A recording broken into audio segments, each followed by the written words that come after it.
Pala menjadi salah satu rempah yang berpengaruh dalam sejarah banyak bangsa di dunia, termasuk bagi Kepulauan Banda sebagai daerah penghasilnya.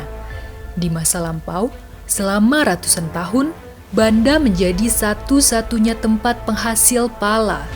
Rempah inilah yang membuat Banda didatangi banyak pedagang lokal hingga lintas bangsa untuk mendapatkannya.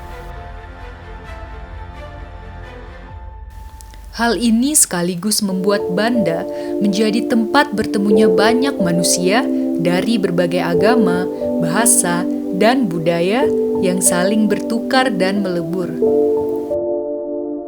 Pada abad ke-14, keberadaan pala begitu penting, terutama bagi bangsa Eropa. Pala dipercaya ampuh sebagai obat dari wabah mematikan yang paling ditakuti saat itu. Tidak mengherankan jika akhirnya bangsa Spanyol, Portugis, Belanda, dan Inggris menghabiskan puluhan tahun untuk melarung armada-armada terkuat dan mengirim ribuan pelaut terbaik untuk mencapai Banda. Hingga pada masa kekuasaan Belanda, hampir setiap jengkal tanah di Banda ditanami pohon pala. Lantas, bagaimana keberadaan pala bagi masyarakat Banda hari ini?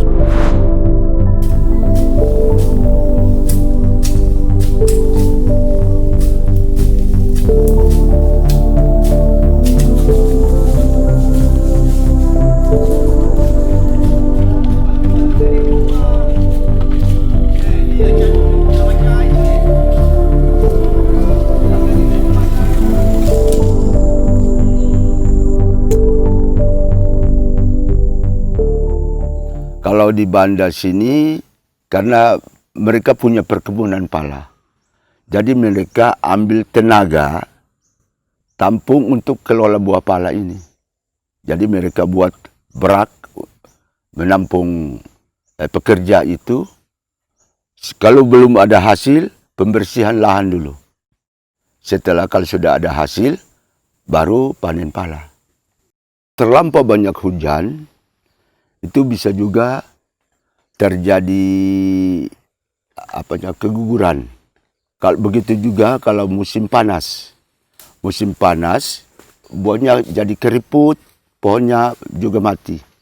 Yang paling bagus itu pecah di pohon. Tapi kalau menunggu sampai pecah di pohon keseluruhan, berarti habis dimakan oleh burung.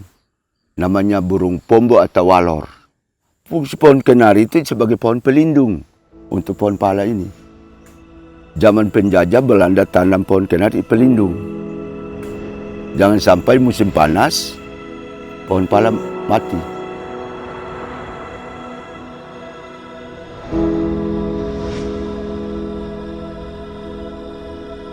Jadi pala ini setelah masyarakat tahu awal itu, setelah penjajah datang membeli hasil rempah.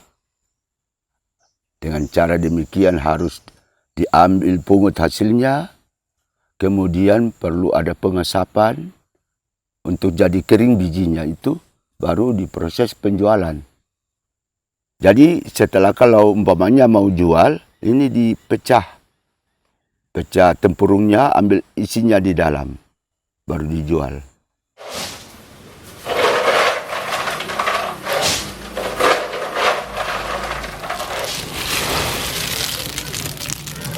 Ini kan dia belum masih disortir lagi.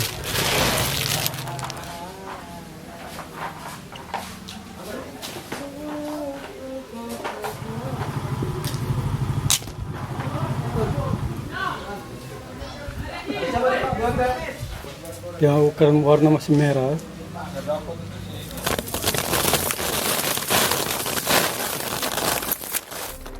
Kalau di Banda sini kan dua proses pengiringan pala. Yang satu dijemur melalui sinar matahari, yang satu proses pengesapan. Manfaat daripada proses pengesapan itu dia lebih bertahan lama. Walaupun kita simpan berapa lama, tidak terpengaruh pembusukan. Tapi kalau proses penjemuran melalui sinar matahari. Isinya yang di dalam itu kalau kita belah kelihatan putih, jadi tidak tahan lama. Kalau pengasapan, biji isinya ini yang di dalam, dia kelihatan kuning, jadi bisa bertahan lama. Jadi buah pala dari dagingnya ini, kulitnya ini, kita kan belah tadi. Kulitnya ini bisa dibuat manisan pala, bisa dibuat selai, bisa dibuat sirup pala. Fulinya itu bisa dibuat minyak, obat-obatan. Bijinya untuk masakan rempah, bisa dibuat yang lain. Harga pala itu tergantung pasaran di Jawa.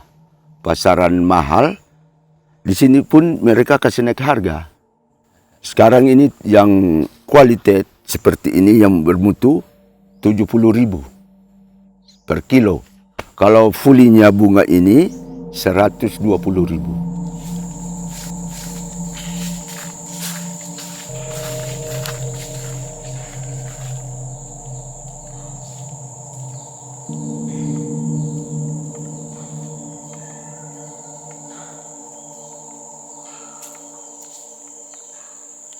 Saya selama tugas, saya berusaha tanam pala.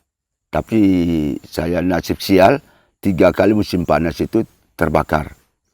Namun walaupun demikian, saya tidak putus asa, saya tetap berusaha. Setelah saya pensiun, baru saya pusat perhatian kepada pohon pala ini, yang di lahan kebun ini. Saya mulai babat rumputnya, kasih terang pada pohon-pohon itu, supaya hasil bisa saya pungut. Pemikiran saya, kalau saya tidak berusaha semasa saya kuat, teman-teman lain pungut hasilnya, saya nganga. Saya tidak memperoleh. Dan bagaimana keturunan anak saya sebentar nanti. Jadi kita ambil hasil pala, masuk di dalam sini, sudah penuh baru dibelah. Proses itu kita sendiri yang kelola, 70-30. Jadi sudah dibagi kepada masyarakat. Masyarakat kelola sendiri, 30% diberikan kepada perusahaan Pemda itu. Para petani pala di Banda ini kan dulu pemerintah memberi kesempatan untuk membuat koperasi KUD petani pala. Cuma manajemennya mereka kurang mampu, entah bagaimana, sampai saat ini petani pala itu macet di mereka.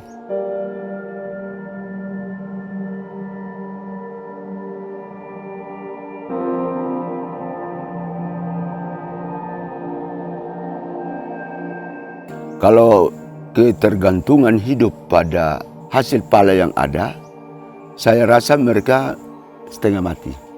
Karena tidak mencukupi.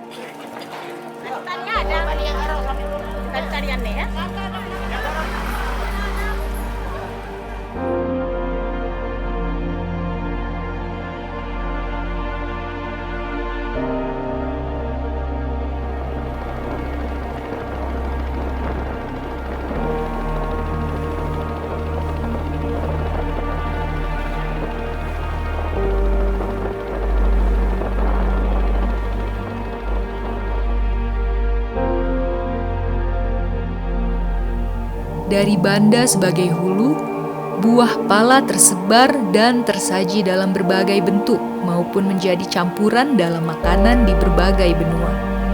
Lebih dari itu, pala telah menjadi nadi kehidupan Banda dan masyarakatnya, membentuk sejarah Banda sebagai titik penting dalam perdagangan rempah dunia.